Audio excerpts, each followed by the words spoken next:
Assalamualaikum warahmatullahi wabarakatuh. Bagaimana nih teman-teman penilaian soal opening tadi? Cukup membangunkan semangat pagi kita ya. Oke. Pada kesempatan kali ini kami dari kelompok 5 akan membahas mengenai media massa dan politik. Ada apa ya dengan keduanya? Nah. Tapi sebelum itu ada baiknya nih kita perkenalan dulu. Ya meskipun sebelumnya udah ada cuplikan di opening, tapi lebih bagusnya kita perkenalan ulang aja kali ya.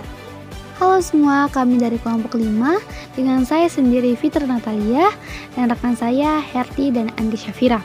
Sebenarnya masih ada satu lagi anggota dari kelompok kami, namun entah apa alasannya sehingga tidak dapat berpartisipasi dalam pembuatan video ini.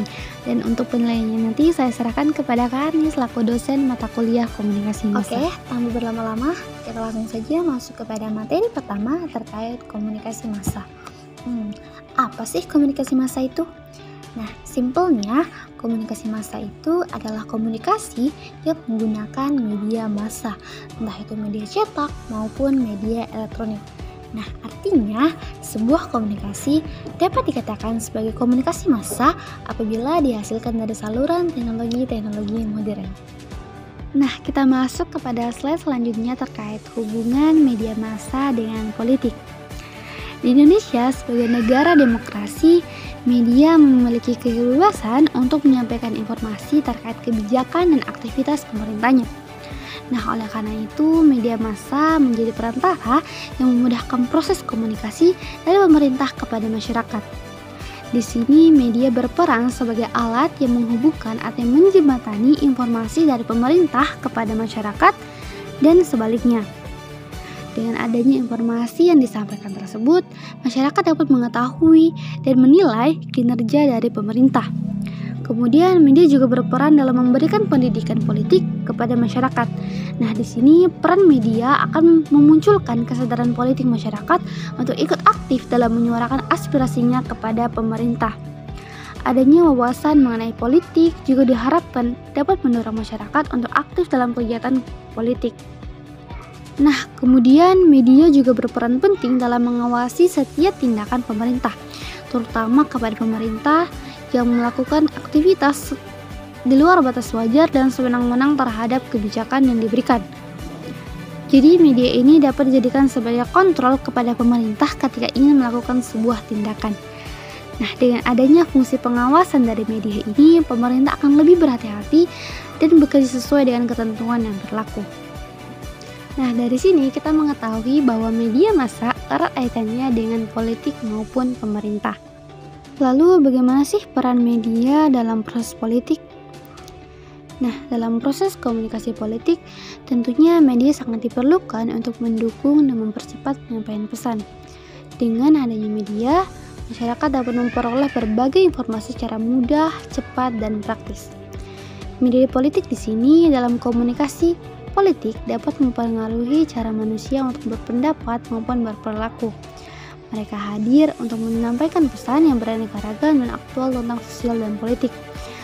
Kemudian hadirnya media cetak, elektronik maupun media online menjadi suatu sarana untuk mengikuti perkembangan politik yang tengah terjadi maupun yang telah terjadi. Media hadir sebagai alat penyalur berbagai pesan baik pesan politik maupun non-politik bagi masyarakat. Nah, media di sini menjadi pihak ketiga antara politik dan masyarakat, sehingga wajar apabila setiap pesan yang disampaikan melalui media ini pasti akan diterima cepat oleh masyarakat maupun khalayak. Karena media memiliki akses yang lebih luas untuk menyebarkan suatu pesan yang di dalam waktu singkat dapat dengan mudah diakses oleh masyarakat. Sebenarnya ada banyak sekali peran media dalam peliputan kampanye politik. Namun, saya hanya akan menyebutkan peran media secara garis besar dalam hal kampanye politik. Seperti yang kita ketahui, turunan media massa adalah media sosial. Peran media yang pertama, media sosial menjadi wadah membangun citra diri. Citra diri dan branding personal sebagai politisi harus dibangun perlahan. Branding dapat diibaratkan sebagai pondasi kepercayaan masyarakat kepada kita. Disinilah peran media sosial dalam kampanye politik juga memposisikan diri. Nah, bagaimana langkah untuk tetap bisa membangun citra diri yang baik di hadapan khalayak? Kedua, media sosial sebagai sarana dukungan politik. banyak platform media sosial yang kini digunakan warga Indonesia. Ada YouTube, Facebook, Twitter, Paid, blog, Instagram, TikTok, WhatsApp, Line, dan lainnya.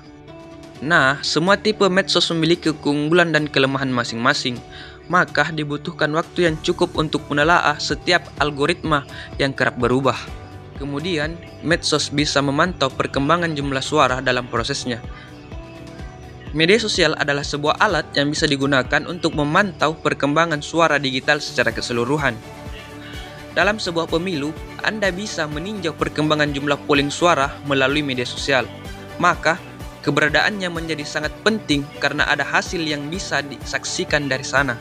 Terakhir, media sosial sebagai sarana aspirasi masyarakat, karena bisa diakses oleh berbagai kalangan. Media sosial dapat dikatakan semacam rumah untuk berbagai lapisan masyarakat.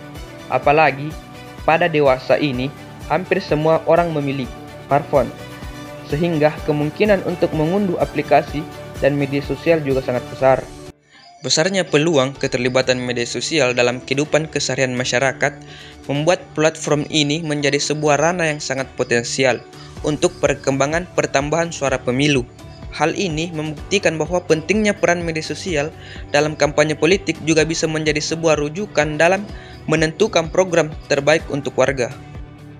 Baik, salah satu peran keberadaan media adalah media dapat membentuk opini publik. Maka dari itu, media sangat penting dan berpengaruh sekali bagi masyarakat. Nah, media di sini memiliki kemampuan untuk menyajikan informasi, berita, dan pandangan yang dapat mempengaruhi persepsi dan pemahaman masyarakat tentang berbagai isu dan peristiwa. Nah, ada beberapa peran media dalam membentuk opini publik itu. Yang pertama, sebagai sumber informasi, di mana media berperan sebagai sumber utama informasi bagi masyarakat. Mereka memberikan berbagai laporan, berita, dan artikel tentang isu-isu terkini yang sedang terjadi di dunia. Informasi yang disajikan oleh media memiliki potensi besar untuk mempengaruhi opini publik. Yang kedua, sebagai penyedia sudut pandang, media memiliki kekuatan untuk memilih sudut pandang yang akan disajikan dalam liputan mereka. Dalam menyajikan berita, media dapat memilih sudut pandang tertentu untuk menyoroti aspek-aspek tertentu dari suatu peristiwa. Hal ini dapat mempengaruhi cara masyarakat memandang dan memahami suatu isu. Kemudian, ketiga, agenda setting. Media juga memiliki kemampuan untuk menentukan agenda publik. Mereka dapat memilih isu-isu yang akan diberitakan dan diberi perhatian lebih. Dengan menentukan agenda, media yang dapat mempengaruhi fokus perhatian masyarakat terhadap isu-isu tertentu, sehingga dapat membentuk opini publik tentang isu-isu tersebut. Selanjutnya, perfilteran informasi. Media memiliki peran penting dalam memfilter dan menyaring informasi yang disajikan kepada masyarakat. Mereka dapat memilih berita yang dimana akan diberitakan, bagaimana cara penyajiannya, serta sumber informasi yang digunakan. Dalam proses ini, media dapat mempengaruhi berbagai masyarakat yang memahami suatu isu berdasarkan informasi yang disajikan. Terakhir, media dapat mendidik dan mendorong diskusi. Media juga dapat berperan dalam mendidik masyarakat dengan menyajikan informasi yang mendalam dan berimbang tentang berbagai isu. Selain itu, media juga dapat mendorong terjadinya diskusi-diskusi dan debat publik untuk memberikan ruang bagi berbagai sudut pandang dan berpendapat yang berbeda. Nah, teman-teman semua, dari penjelasan barusan melalui pemberitaan, opini, dan analisis yang disajikan media memiliki potensi untuk membentuk opini publik. Masyarakat seringkali membentuk pandangan mereka berdasarkan yang apa mereka lihat, baca, atau dengar dari media. Nah, intinya media massa memiliki peran penting dalam membentuk opini publik. Oleh karena itu, media massa di sini harus mengembang tanggung jawab kepada publik dengan selalu memastikan keakuratan, keseimbangan, dan keadilan dalam pemberitaannya. Mengingat bahwa bias media dapat mempengaruhi cara pandang publik terhadap suatu isu, terutama jika media massa cenderung memihak atau mementingkan kepentingan tertentu. Nah, kemudian bagaimana sih peran media massa dalam pemilihan umum? Media massa di sini bertindak sebagai wasit dalam pemilu. Maksudnya, media dengan fungsi pengawasannya berperan untuk selalu dapat memastikan tidak adanya pelanggaran dalam penyelenggaraan pemilu. Kemudian, media massa di sini berperan untuk dapat mengembangkan partisipasi publik dalam pemilu untuk meningkatkan partisipasi pemilih, dan juga media dapat mendidik pemilih tentang bagaimana menggunakan hak-hak demokrasinya. Selain itu, media dapat mengangkat suara pemilih tentang apa yang mereka butuhkan dan inginkan. Nah, kita masuk kepada kesimpulan. Jadi, inti dari materi kita adalah bagaimana media memiliki banyak sekali peran penting dalam dunia politik. Salah satunya adalah media berperan sebagai media kampanye, membentuk opini publik, dan fungsi pengawasan dalam pemilu. Melalui media ini, aktor politik ataupun politikus dapat membangun citranya untuk menarik suara dan dukungan dari masyarakat. Tak hanya itu, masyarakat juga membutuhkan media untuk kebutuhan informasi, baik itu informasi politik maupun non-politik. Oke, sekiranya itu dari kami, kurang lebihnya mohon dimaafkan. Wassalamualaikum warahmatullahi wabarakatuh. Jungle.